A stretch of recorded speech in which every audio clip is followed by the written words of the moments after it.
मोनू मानेसर नाम का जो उनका गैंग का जो हेड है वो अभी तक वांछित की लिस्ट में भी नहीं आया है। ये कोई छोटी मोटी गैंग के लोग नहीं है महोदय कि राजस्थान पुलिस यहां आई तो उसके पैर तोड़ दिए जाएंगे, इस तरह की धमकियां दी जाती हैं। बाहर के गुंडे अपराधी हथियारों को लहराते हुए हमारे क्षेत्र में आकर लोगों को उठा के ले जाएंगे। आप बैठिए, आप बैठिए, आप बैठिए। आपको ज्यादा जल्दी है क्या? आपको ज्यादा जल्दी है क्या? अब बात करिए। आप तो खुद आरोपी हो, आप तो खुद। अरे बैठिए, बैठिए मदन जी, बैठिए, बैठिए। आपको किसी ने अधिकार नहीं दिया किसी की जान ले ले। माननीय सदस्य, आप भी अपराधी हैं, आपके खिलाफ भी 420 का मुकदमा हो चुका है, आप भी अपराधी हैं। आप बैठिए, बात सुनिए। आपने अपनी बात रख दी, वो अपनी बात रख रहे हैं, क्या जरूरी है आपका बीच में बोलना? प्लीज महोदय, क्या न्याय भी धर्म देख के दिया जाएगा या सिर्फ वो मुसलमान हैं उनकी जान की कीमत सस्ती है इसलिए वहां ध्यान नहीं दिया जाता? जो मुख्य आरोपी हैं वो टीवी पे लाइव इंटरव्यू दे रहे हैं और पुलिस की गिरफ्त में नहीं आ रहे। सभापति महोदय, मैं आज जिक्र करना चाहता हूं मेरे मेवात क्षेत्र की एक बहुत मार्मिक घटना की।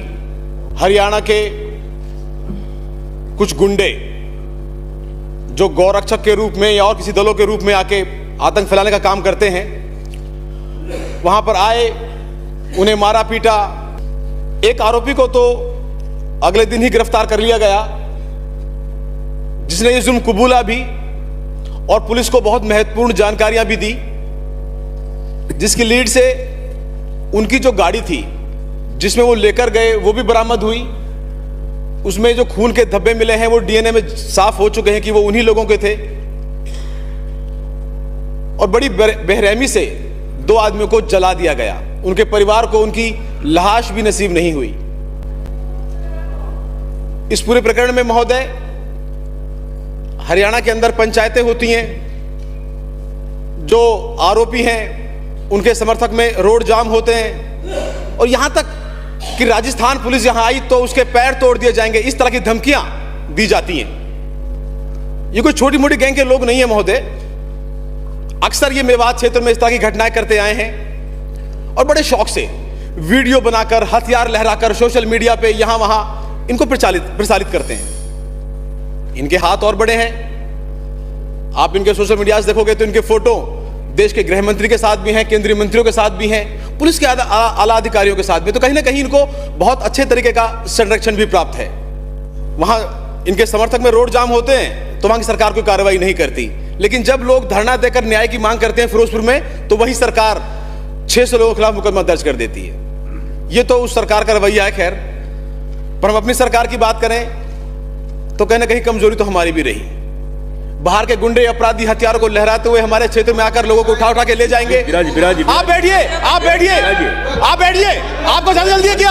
आपको ज्यादा जल्दी है क्या? अब बात करिए।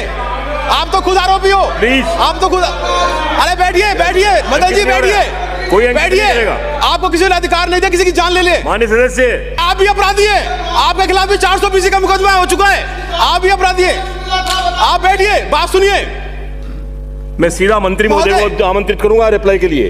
आप कोई नहीं बोल पाएंगे, बार बार इंटरव्यू करना जरूरी है आप लोगों का। यही बहुत बड़ी समस्या है। आप लोग तो बोल करके यहाँ टूरिस्ट वीजा पे आते हैं, बोले और बाहर चले गए। लोग बाहर से बैठे रहते हैं शाम रात के 9 बजे तक। ये कौन बैठेगा यहाँ पर? क्यों इंटरव्यू करते हैं बार बार में? आपने अपनी बात रख दी, वो अपनी बात रख रहे हैं, क्या जरूरी है आपका बीच में बोलना? प्लीज माननीय सदस्य, यही तो मुश्किल है सभापति महोदय कि आप आमंत्रित नहीं करें उन्हें। आसन की तरफ देखें आप। अपराधियों के साथ इस तरह का सपोर्ट मिलता है तो कहीं ना कहीं उसके हौसले और बढ़ते हैं। आज लगभग 13 दिन हो चुके हैं, लेकिन मुझे अफसोस है कि हमारी सरकार की तरफ से भी अभी उस पीड़ित परिवार के लिए कुछ ज्यादा नहीं किया गया है। अभी अल्पसंख्यक आयोग के अध्यक्ष महोदय भी जिक्र कर रहे थे, लेकिन अच्छा होगा कि वो भी वहां जाएं और उस पीड़ित परिवार से मिलें।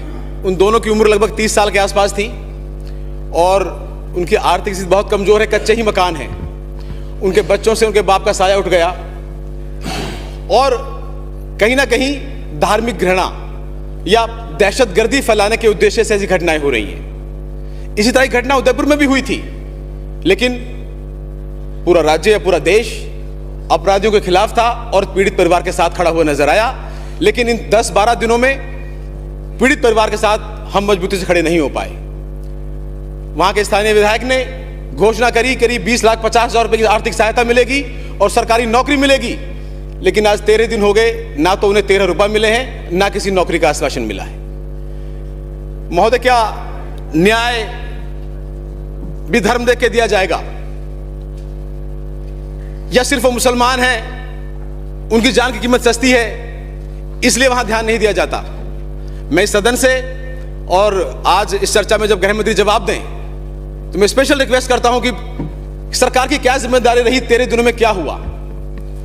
जब आर्थिक सहायता किसी परिवार को पालने की हम बात करते हैं तो यहां कहां चूक हो रही है, हम किस बात का इंतजार कर रहे हैं? और आने वाले वक्त में ऐसी घटनाएं ना हो, इसके लिए जो मुख्य आरोपी हैं वो टीवी पे लाइव इंटरव्यू दे रहे हैं और पुलिस की गिरफ्त में नहीं आ रहे। मुझे अपनी पुलिस पे शक नहीं है, लेकिन कहीं ना कहीं हमें एग्जाम्पल सेट करने पड़ेंगे और ऐसे अपराधियों की तुरंत गिरफ्तारी हो।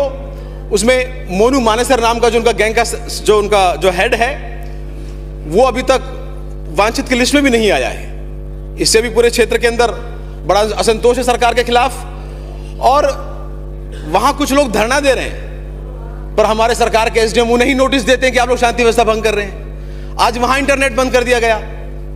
महोदय, अगर हम अपनी सरकार में अपने हक की आवाज नहीं उठा पाएंगे तो कहां जाके उठाएंगे? मैं इस सदन से मार्मिक अपील करता हूं कि इस मुद्दे की गंभीरता को समझते हुए सख्त से सख्त कार्रवाई उन हत्यारों पर हो, और सरकार वो जो 2 परिवार जो आज अनाथ हो गए उनके लिए मुआवजा राशि बढ़ाए। आपने मुझे इस बात को इस सदन में उठाने का अवसर दिया, इसके लिए आभार, धन्यवाद।